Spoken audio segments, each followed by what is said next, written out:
Là, hop, tu montes. Wow, wow, wow, wow, wow, wow, wow, wow, wow, wow. Youhou! Death Wish Industries Future Dub Sound System. Ça vient faire quoi là? J'ai oublié mon clap. Je fais mon clap.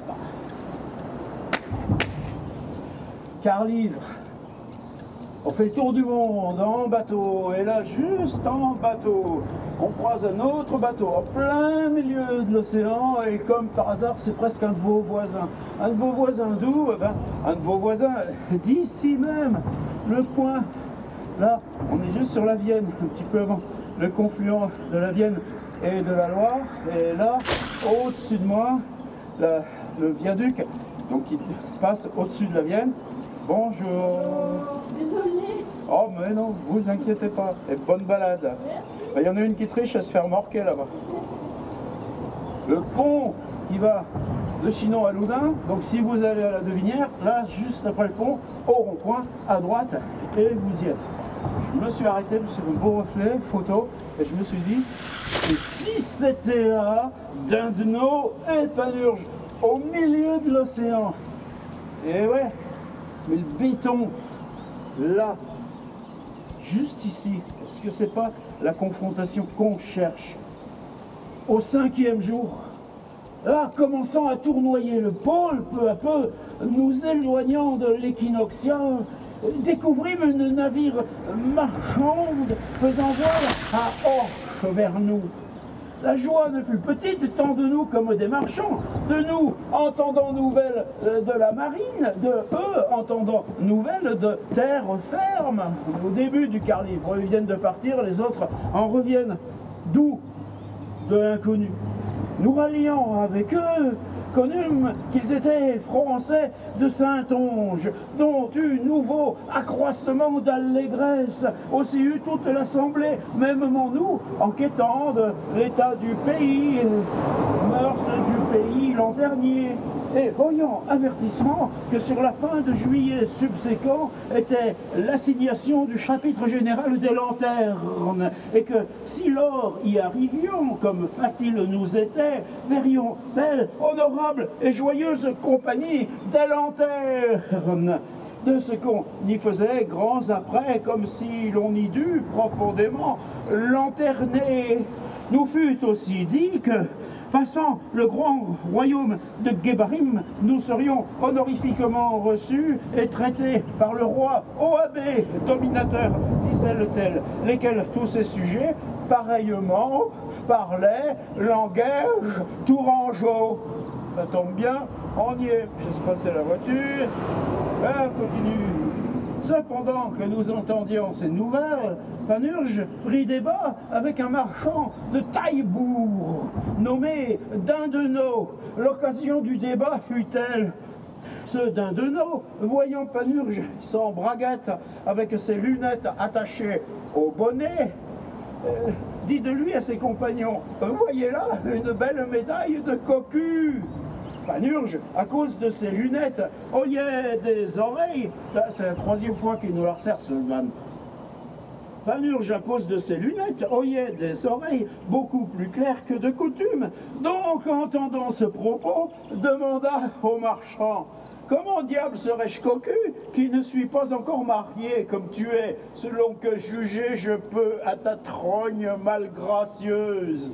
« Oui, vraiment, dit le marchand, je le suis, et ne voudrais ne l'être pour toutes les lunettes d'Europe, non pour toutes les besicles d'Afrique, car j'ai une des plus belles, plus avenantes, plus honnêtes, plus prudes femmes en mariage qui soit en tout le pays de Saintonge, et n'en déplaise aux autres. Je lui porte de mon voyage une belle de 11 poussées, longue branche de corail rouge pour ses étrennes. Qu'en as-tu à faire? De quoi te mêles-tu? Qui es-tu? Dont es-tu? Oh, lunetier de l'Antichrist, réponds si tu es de Dieu. Bah oui, va répondre Panurge. C'est curieux aussi parce que le corail, enfin, ces curiosités, elle a ramené justement de l'inconnu. Et puis c'est le marchand qui est un peu agressif le premier. Qu'en as-tu à faire? De quoi te mêles-tu? Ah ben Panurge, il ne faut pas le chatouiller là-dessus. Et par contre après, qui es-tu? Dont es-tu? Il reprend la même apostrophe que Pantagruel la première fois qu'il avait vu Panurge. J'ai grande curiosité de vous connaître, etc. etc. Je change de cadre et on y va. Dans les moutons de Panurge. Attention que je ne me casse pas la binette en direct. Je te demande, dit Panurge, si par consentement et convenance de tous les éléments, j'avais sac besiven amassé, tant belle, tant advenante, tant honnête, tant prude femme de mode, que le roi de Dieu des jardins, Priapus, lequel ici habite en liberté, subjection forcluse de braguettes attachées, lui fût au corps demeuré, en tel désastre que jamais n'en sortirait, éternellement y resterait, sinon que tu le tirasses avec les dents. Que ferais-tu? Le laisserais-tu là, sempiternellement, ou bien le tirerais-tu à belles dents? Réponds, ô béligné de Mahomet, puisque tu es de tous les diables. Mahomet, les diables, tout un passage de rhétorique. Rabelais, là, il met des bâtons pour le battre, mais... dès que ça va embrayer, attention, je te donnerai, dit le marchand, un coup d'épée sur cette oreille lunetière et te tuerai comme un bélier. Comment qu'on tue les béliers? Bam! Se disant, dégainait son épée, mais elle tenait au fourreau, comme vous savez que sur mer, tout harnais facilement charge rouille à cause de l'humidité excessive et nitreuse. Panurge recourt à Pantagruel à secours. Frère Jean mit la main à son bragma fraîchement et moulu et eut félonnement toxi le marchand. Ne fut que le patron de la nauf et autres passagers supplièrent Pantagruel n'être fait scandale en son vaisseau, dont fut appointé tous leurs différends, touchèrent les mains ensemble, Panurge et le marchand, et burent d'autant l'un à l'autre de haies, en signe de parfaite réconciliation. Voyons voir. Ce débat du tout apaisé, Panurge dit secrètement à Épistémon et frère Jean, retirez-vous ici un peu à l'écart et joyeusement passez temps à ce que verrez. Il y aura bien beau jeu si la coordonneront. Puis se adressa au marchand et d'Archef, but à lui, plein à nappe de bon vin lanternois. Le marchand le plaigea gaillard en toute courtoisie, honnêteté. Cela dit, Panurge dévotement le pria, lui vouloir de grâce vendre un de ses moutons. Le marchand lui répondit, hélas, hélas, mon ami, notre voisin, comment vous savez bien truffer les pauvres gens? Vraiment, vous êtes un gentil chaland. Oh, le vaillant acheteur de moutons! Vrai bis, vous portez le minois, non mis d'un acheteur de moutons, mais bien d'un coupeur de bourse. Dieu colla, faillon, qu'il ferait bon porter bourse pleine auprès de vous, en la triperie sur le dégel. Oh, qui ne vous connaîtrait, vous feriez bien des nôtres. Mais voyez, oh, bonnes gens, comment il taille de l'historiographe. Patience, dit Panurge, mais à propos de grâce spéciale, vendez-moi un de vos moutons. Combien? Mais comment? Répondit le marchand. L'entendez-vous, mon ami, mon voisin? Ce sont moutons à la grande laine. Jason y prit la toison d'or. L'ordre, la maison de Bourgogne en fut extrait. Mouton de Levant, mouton de haute futaie, mouton de haute Grèce. Soit, dit Panurge, mais de grâce, vendez-moi un, et pour cause et bien promptement, vous payant en monnaie de Ponant et de basse Grèce. Combien? Notre voisin, mon ami, répondit le marchand, écoutez ça un peu de l'autre oreille. Panurge, à votre commandement. Le marchand, vous allez en lanternois. Panurge, voir. Le marchand, voir le monde. Panurge, voir. Le marchand, joyeusement. Panurge, voir. Le marchand, vous avez ce croix-genon, Robin Mouton. Panurge, il vous plaît à dire. Le marchand, sans vous fâcher. Panurge, je l'entends ainsi. Le marchand, vous étiez ce croix-je, le joyeux du roi. Panurge, voir. Le marchand, fourchez-là. Vous allez voir le monde, vous êtes le joyeux du roi, vous avez nom Robin Mouton. Voyez ce mouton-là, il a nom Robin, comme vous. Robin, Robin, Robin. Baisse, baisse, baisse, baisse. Oh, la belle voix. Panurge, bien belle, harmonieuse. Le marchand, voici un pacte qui sera entre vous et moi, notre voisin et ami. Vous qui êtes Robin Mouton, serez en cette coupe de balance, le mien mouton Robin sera en l'autre. Je gage un sang d'huître de bouche, sur le bassin d'Arcachon là-bas, que en poids, en valeur, en estimation, il vous emportera haut et court, en pareille forme que serait quelques jours suspendu et pendu. Patience, dit Panurge, mais vous feriez beaucoup pour moi et pour votre postérité si ne le vouliez vendre ou quelque autre du bas cœur. Je vous en prie, sire, monsieur. Notre ami, répondit le marchand, mon voisin, de la toison de ces moutons sont faits les fins draps de Rouen, les louchets des balles de Limestre, au prix d'elles ne sont que bourgs. De la peau sont faits les beaux marocains, lesquels on vendra pour marocains turquins, ou de Montélimar, ou d'Espagne pour le pire. Des boyaux, on fera cordes de violon et harpe, tant chèrement on vendra, comme s'ils fussent cordes de munican aux équilleries. Que pensez-vous? S'il vous plaît, dit Panurge, m'en vendrez un, ou j'en serai fort bien tenu au courail de votre huile. Voyez-ci, argent comptant, combien? Se disait, montrait son escarcelle, puis plein de nouveaux Henricus, la monnaie du roi Henri, fils de François Ier, qui est mort il y a 5 ans. Ah. Mon ami, répondit le marchand, notre voisin, ce n'est viande que pour rois et princes.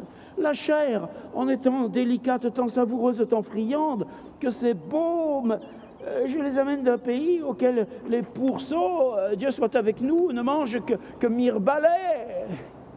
Les truies, en leur gésine, sauve l'honneur de toute la compagnie, ne sont nourris que de fleurs d'oranger. Mais dit Panurge, vendez-m'en un, je vous le paierai en roi fois de piétons. Combien? Notre ami, répondit le marchand, mon voisin, ce sont moutons extrait de la propre race de celui qui porta Phrixus et ailé par la mer dite Hellesponte. Cancre, dit Panurge, vous étiez cléricus veladicens. Ita son chou, répondit le marchand. Verrez, ce sont pour mais oh, Robin, vous entendez ce langage? RR.RRR.RRR. Oh, Robin, point. Vous entendez ce langage? À propos, par tous les champs auxquels il pisse, le blé y provient comme si Dieu y eût pissé. Il n'y faut autre marne ni fumier. Plus il y a de leur urine, les quintessentiaux tirent le meilleur salpêtre du monde. De leur crotte, ne vous déplaise. Les médecins de nos pays guérissent 78 espèces de maladies. 78, c'est un nombre ésotérique fétiche. On le retrouve 35 fois là, dans le Carlit. 78. La moindre desquelles est le mal sainte-trope de sainte, dont Dieu nous sauve et garde. Que pensez-vous, notre voisin, mon ami, aussi me coûte-t-il bon? Coûte et vaille, répondit Panurge, seulement vendez-moi un en le payant bien. Notre ami, dit le marchand, mon voisin, considérez un peu les merveilles de nature consistantes en ces animaux que vous voyez, voire en un membre que estimeriez inutile. Prenez-moi ces cornes-là et les concassez un peu avec un pilon de fer ou avec un landier semet-toutain, puis les enterrez en vue du soleil, la part que voudrez, et souvent les arroser. En peu de mois, vous en verrez naître les meilleures asperges du monde. Et en peu de mois, vous en verrez naître les meilleures asperges du monde. Je n'en daignerais accepter ceux de Ravenne. Allez me dire que les cornes de vous autres, messieurs les cocus, vertu telle et de propriété tant mirifique. Patience, répondit Panurge. Je ne sais si vous êtes clair. J'ai vu prou de grand clair. Je dis grand clair, cocu, oui, dia. À propos, si vous étiez clair, vous sauriez qu'au membre plus inférieur de ces animaux divins, ce sont les pieds. Il y a un os, c'est le talon, l'astragale, si vous voulez, duquel nom d'autre animal du monde, fort de l'âne indien et de d'Orcade de Libye, on jouait antiquement au royal jeu des Thalles, auquel l'empereur Octavian Auguste, un soir, gagna plus de 50 000 écus, les osselets, vous savez. Vous autres cocus, n'ayez garde d'en gagner autant. Patience, dit Panurge, mais expédions. Et quand, dit le marchand, vous aurais-je dit, notre ami mon voisin, dignement loué les membres internes, l'épaule, les éclanges, les gigots, le haut-côté, la poitrine, le faille, la ratelle, les tripes, les gogues, la vessie dont on joue à la balle, les côtelettes dont on fait en pygmalion, les beaux petits arcs pour tirer les noyaux de cerises contre les grues. Tiens, les petits jeux d'enfants, là, tout d'un coup. Côtelette de mouton, ficelle, et paf, c'est avec ça que tu attrapes petits oiseaux, mais c'est la campagne à l'époque. La tête, dont avec un peu de soufre, on fait une mirifique décoction pour faire viander les chiens constipés du ventre. Ne vous inquiétez pas, les cyclistes, pour faire viander les chiens constipés du ventre, ça ne concerne pas les cyclistes. Vous êtes un peu surpris. Pof, moto qui pète de joie. Bran, bran, dit le patron de la nauf au marchand. C'est trop ici barguigné. Vends-lui, si tu veux pas, ne l'amuse plus. Je le veux, répondit le marchand, pour l'amour de vous. Mais il en paiera 3 livres tournois de la pièce en choisissant. C'est beaucoup, dit Panurge. En nos pays, j'en aurais bien 5, voire 6 pour telle somme de deniers. Avisez que ce ne soit trop. Vous n'êtes le premier de ma connaissance qui, trop tôt, veulent devenir riches et parvenir, et à l'envers, sont tombés en pauvreté, voire quelquefois s'est rompu le cou. Tes fortes fièvres, Carten, dit le marchand, lourdeau sot que tu es. Par le digne vœu de Charroux, le moindre de ces moutons vaut 4 fois plus que le meilleur de ceux que, jadis, les Coraxiens en Tuditanie contre d'Espagne vendaient un talent d'or la pièce. Et que penses-tu, ô sot à la grande paille que valait un talent d'or? Benoît, monsieur, dit Panurge, vous échauffez en votre harnais à ce que je vois et connais. Eh ben tenez, voilà votre argent. Panurge, ayant payé le marchand, choisit de tout le troupeau un beau grand mouton. Elle emportait, criant, bêlant, oyant tous les autres ensemblement bêlant et regardant quelle part emmenaient leurs compagnons. Cependant, le marchand disait à ses moutonniers: oh, qu'il a bien su choisir le chaland. Il s'y entend, le paillard. Vraiment, le bon vraiment. Je le réservais pour le seigneur de Cancale, comme bien connaissant son naturel. Car de sa nature, il est tout joyeux et baudi. Et quand il tient une épaule de mouton en main bien séante et avenante, comme une raquette gauchère avec un couteau bien tranchant, Dieu sait comment il s'en escrime. Soudain, je ne sais comment, le cas fut subit, je n'eus le loisir le considérer. Panurge, sans autre chose dire, jette en pleine mer son mouton, criant et bêlant. Tous les autres moutons, criant et bêlant en pareille intonation, commencèrent se jeter et sauter en mer après. À la file, la foule était à qui premier sauterait après leurs compagnons. Possible n'était les en garder, comme savait être du mouton le naturel. Toujours suivre le premier, quelque part qu'il aille. Aussi le dit Aristote, libre 9 des histo animal, être les plus sots et ineptes animaux du du monde. Le marchand, tout effrayé de ce que devant ses yeux périr voyait et noyer ses moutons, s'efforçait les empêcher et retenir tout de son pouvoir. Mais c'était en vain. Tous à la file sautaient dedans la mer et périssaient. Finalement, il en prit un grand effort par la toison sur le tillac de la Nauf, cuidant ainsi le retenir et sauver le reste aussi conséquemment. Le mouton fut si puissant qu'il emporta en mer avec soi le marchand et fut noyé en pareille forme que les moutons de Polyphème, le borgne cyclope, emportèrent hors la caverne Ulysse et ses compagnons. Autant en firent les autres bergers et moutonniers, les prenant les uns par les cornes, autres par les jambes, autres par la toison, lesquels tous furent pareillement en mer, noyés misérablement.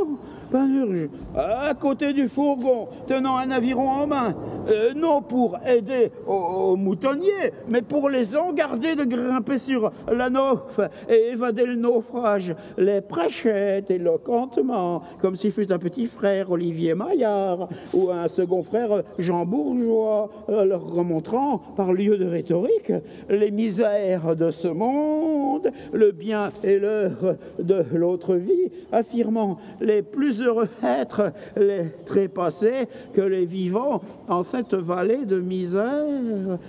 Chacun d'eux promettant ériger un beau cénotaphe et sépulcre honoraire au plus haut du Mont-Cenis à son retour de Lanternois, leur optant ce néant, moins qu'en cas que vivre encore entre les humains ne leur fâchât, noyer ainsi ne leur vint à propos. Bonne aventure et rencontre de quelques baleines, lesquelles au tiers jour subséquent les rendit sains et sauves en quelques pays de Satan, à l'exemple de Jonas. La Nauf, vidée du marchand et des moutons, reste-t-il ici, dit Panurge, nulle âme moutonnière? Où sont ceux de Thibaut l'Agnelet et ceux de Regnault-Belin qui dorment quand les autres paissent? Je n'y sais rien, c'est un tour de vieille guerre. Que t'en semble, frère Jean? Tout bien de vous, répondit frère Jean, je n'ai rien trouvé mauvais. Sinon qu'il me semble que, ainsi comme jadis, on saoulait en guerre au jour de bataille ou assaut, promettre au soudard double paye pour celui jour. S'il gagnait la bataille, on avait prou de quoi payer. S'il la perdait, c'eût été honte la demander. Comme firent les fuyards gruyères, encore la rébellion des Suisses, là, après la bataille de Cérizol, ainsi qu'enfin vous deviez le paiement réservé. L'argent vous demeura en bourse. Tu comprends? Tu vas noyer tous ces pauvres moutons. Tu vas noyer tous les marins. Tu vas noyer le marchand. Ils veulent remonter sur la nef avec les avirons, un grand coup sur la tête. Tous noyés. Pourquoi? Pour une discussion qui a mal tourné. Et frère Jean, à Panurge, le seul reproche. Ouais, mais t'aurais bien dû te débrouiller pour payer après et pas avant. Voyez-vous ça? C'est, dit Panurge, bien chier chanter pour l'argent. Vertu Dieu, j'ai eu du passe-temps pour plus de 50 000 francs. Oh, tirons-nous! Le vent est propice, frère Jean. Écoute ici, jamais homme ne me fit plaisir sans récompense ou reconnaissance pour le moins. Je suis point ingrat, ne le serais. Tu as dit, frère Jean, te dame, tu dis, frère Jean, te damne comme un vieux diable. Il est écrit, mi vindictam, etc., matière de bréviaire. Rabelais, les moutons de Panurge, ce qui est devenu une locution du français ordinaire, tandis que les moutons n'ont jamais été ceux de Panurge. Quant à cette cruauté de violence gratuite, avec mort donnée, et la pire, là, dans l'océan glacial. C'est avec ça qu'on fait la fondation de notre littérature. Ça donne à réfléchir, non? Quand même. Hop là. C'est un projet risqué. C'est un projet dangereux. Mais c'est ça qui permet de soulever le texte, mettre le texte, hop là, sur la pente raide. Glissons dans le rabais, prenons du risque à notre rabais. Et peut-être qu'on va trouver des choses là qui nous concernent. Faites donc ça avec les romans de la rentrée littéraire. Wouh! Sauf que moi, je m'enfonce.